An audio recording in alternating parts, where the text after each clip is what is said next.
चवंदो हुई तूं जो शहरो प्यार वारनि खे चाहींदो आहे। हित कानून ई ॿियो आहे, हित कानून ई ॿियो आहे, हिते हर को ॾुखाईंदो आहे। तूं त चवंदो हुई तूं जो शहरो प्यार वारनि खे चाहींदो आहे। हित कानून ई ॿियो आहे, हित कानून ई ॿियो आहे, हिते हर को ॾुखाईंदो आहे।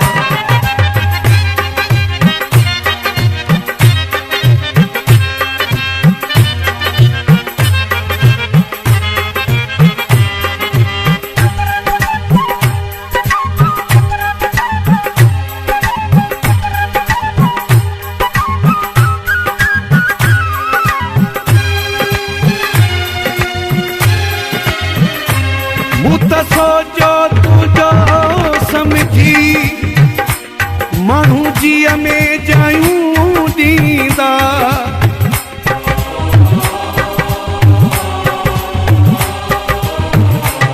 लूणु ज़ख़्मनि ते हारींदा ऐं जिगर खे बाहियूं ॾींदा। कंहिं मजनू मथां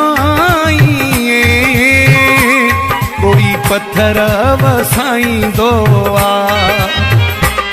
तूं त चवंदो हुई तूं जो शहरो प्यार वारनि खे चाहींदो आहे। हित कानून ई ॿियो आहे, हित कानून ई ॿियो आहे, हिते हर को ॾुखाईंदो आहे।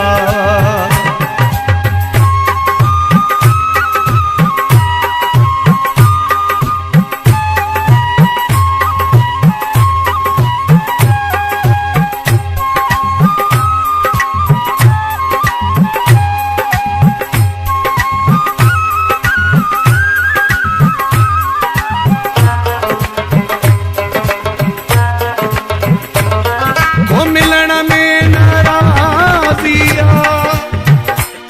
करे दगबंद बीठा आहिनि।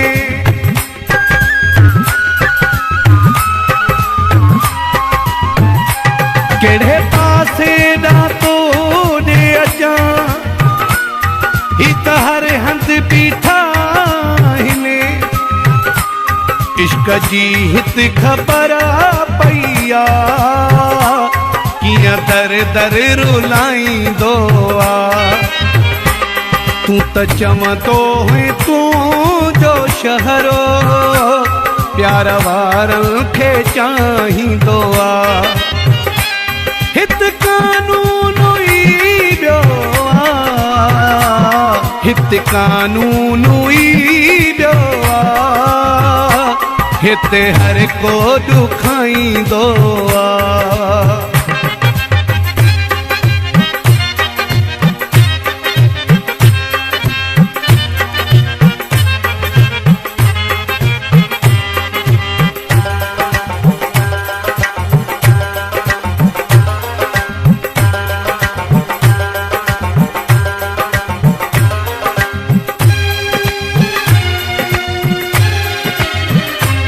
शेख शाहिद करे मां भी अजू दीदार पोवी तुम।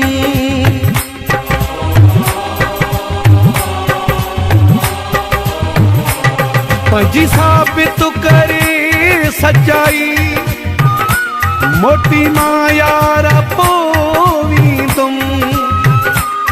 एॾो ॾाढो आहे तो वटे जो हर को सताईंदो आहे। तूं त चवंदो हुई तूं जो शहरो प्यार वारनि खे चाहींदो आहे।